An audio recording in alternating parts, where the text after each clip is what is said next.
Hello internet friends, I'm Ryan and this is Demos in the Dark, and tonight we are going to be looking at a brand new amplifier on the market, a hand-wired amplifier. And the circuit is a bit different than other amps that I have played with in the past, and I can't wait to tell you about it.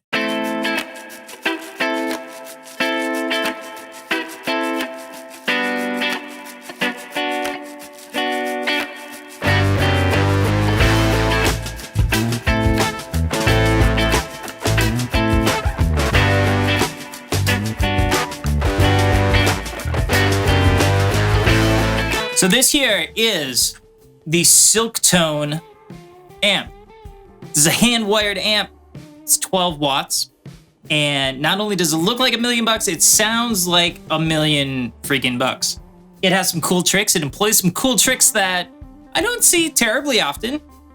And we can start with the very basic in how it's powered. It is powered by one single KT66 power tube. And you might be saying to yourself, I don't know what a KT66 power tube is, and that's fine, but you've heard it. We can go back to probably my favorite guitar sound that has ever been recorded, and that is the Eric Clapton guitar sound on the John Mayall and the Blues Breakers record.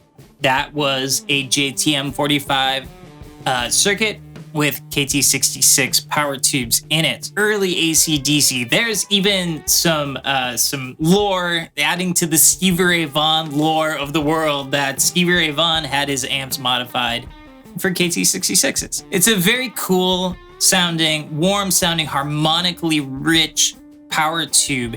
And when you're running on something as small as 12 watts, you are going to get power tube saturation. So your power tube better be awesome and unique, and this one certainly is. The speaker in here is one that is custom designed by Silktone, and I see it as the best of both worlds.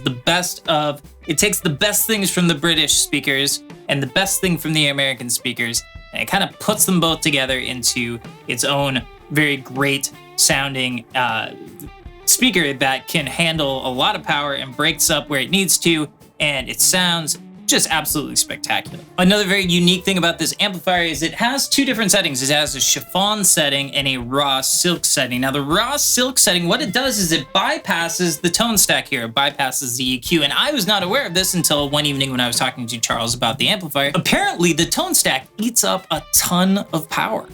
And so when you bypass it completely, you get a huge volume boost. I mean, it blew me out of the room the first time I clicked it over.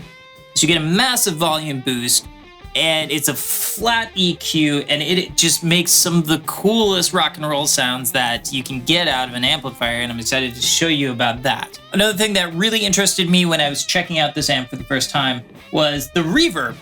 And there are two different controls for the reverb. There's the dwell and the mix.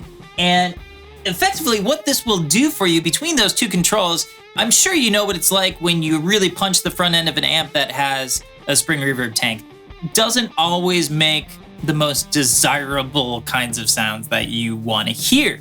And what you can do with this is, between these two controls, you can run this amplifier at its highest levels and find very, very cool, pleasing reverb to go along with it. You can also find very crazy reverb to go along with it, and none of it will be affected by the fact that you are running this amplifier on 10.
So I'm going to give you a couple of samples of how this amplifier sounds, and we'll run through a couple of settings. The first setting that I'm going to show you is what I would dial in if someone's asked me to try out this amp for the first time.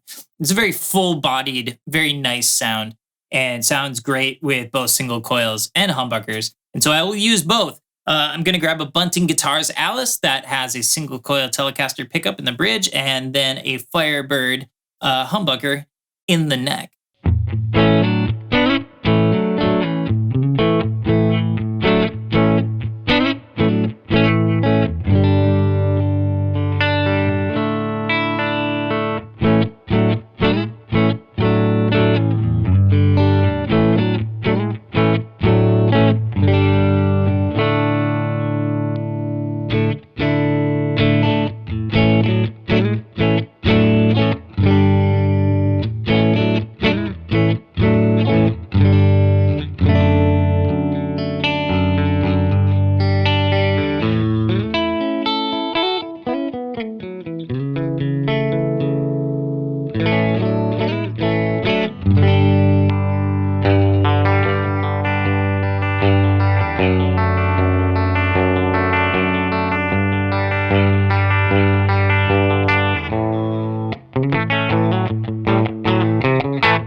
All right, so next we're gonna get some kind of jazzy-ish kind of sound, some real nice, warm, big sounds.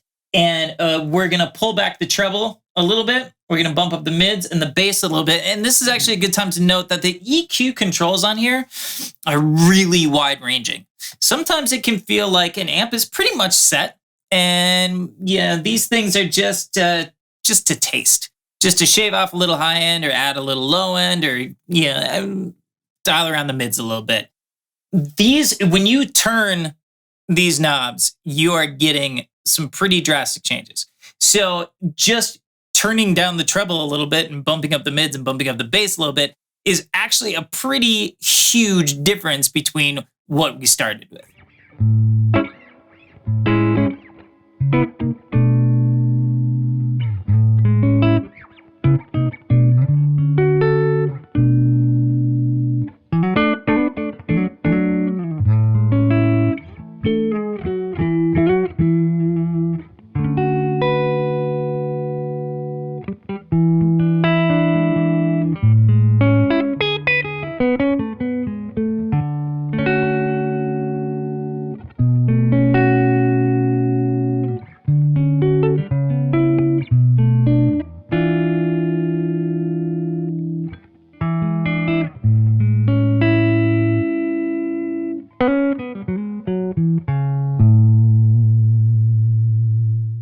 Next, I'm grabbing a Sife Guitars OH19, and we're going to get that scooped Fendery sound out of here. And how we're going to do it is we are going to bump up the treble quite a bit. We're going to pull the mids back quite a bit. And we're going to add a little bit more mix into that reverb, but we're going to leave the dwell about halfway where we've been using it before. And to my ears, it's going to give us that awesome deluxe reverb sound.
it is time to get loud with this amplifier.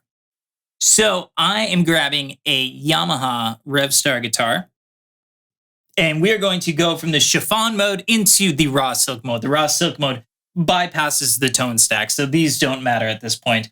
We are going to turn up the volume some of the way, most of the way, but not all the way just yet. And we'll kind of turn that reverb mix back a little bit, and we'll just make some chunky rock sounds.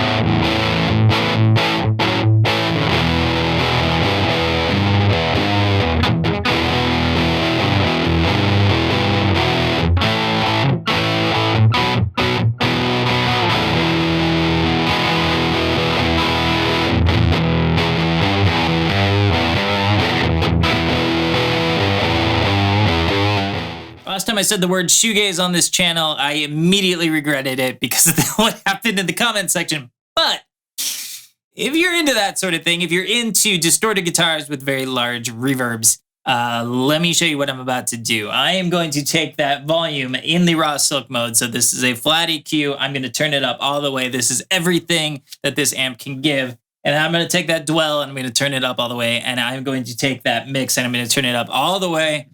And it is going to give you a very cool, ethereal, heavy, distorted, very 3D kind of sound.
As guitar players, we use all different kinds of tools to get different sounds. And one of those tools is our pedal boards. And one of the common questions that I get about amplifiers is whether or not it is a good pedal platform.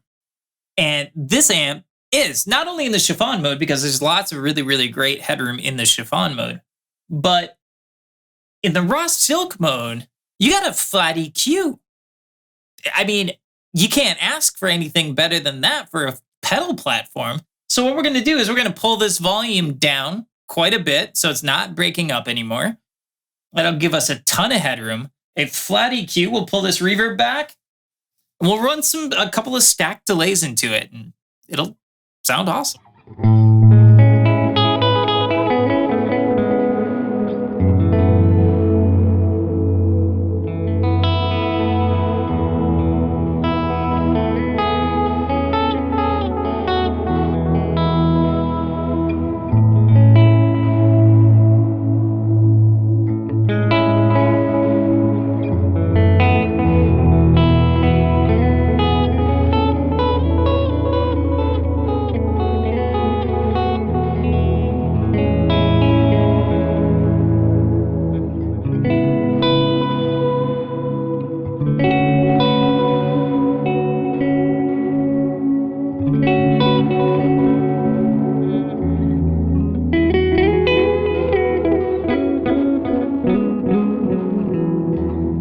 last thing I am going to do before I shut this video down is mostly for my own self-interest.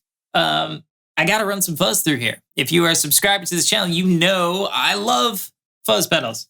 So we're actually going to go back into the chiffon mode, and we're going to hit it with a Spruce Effects Badlands, which is the Univibe and Boost. And then we're going to run that into a Spiral Electric Brute Fuzz, and we will top that off with an Epoch Boost from Cadlin Bread. So that's a lot of dirt and a lot of power going into this amp, and I can't wait to hear how it handles it.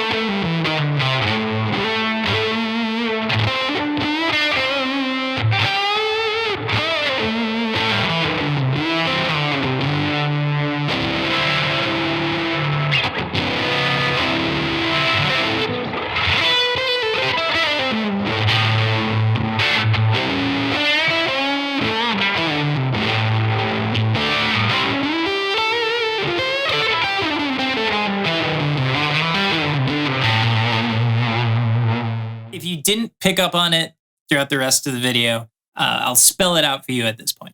The name of the game with the Silktone is versatility. It's a very, very versatile amp. Typically, I find that some amps do dirt really, really well, and their cleans are, they're so-so. Or you get those amps that just the cleans are so incredible, but the dirt is kind of,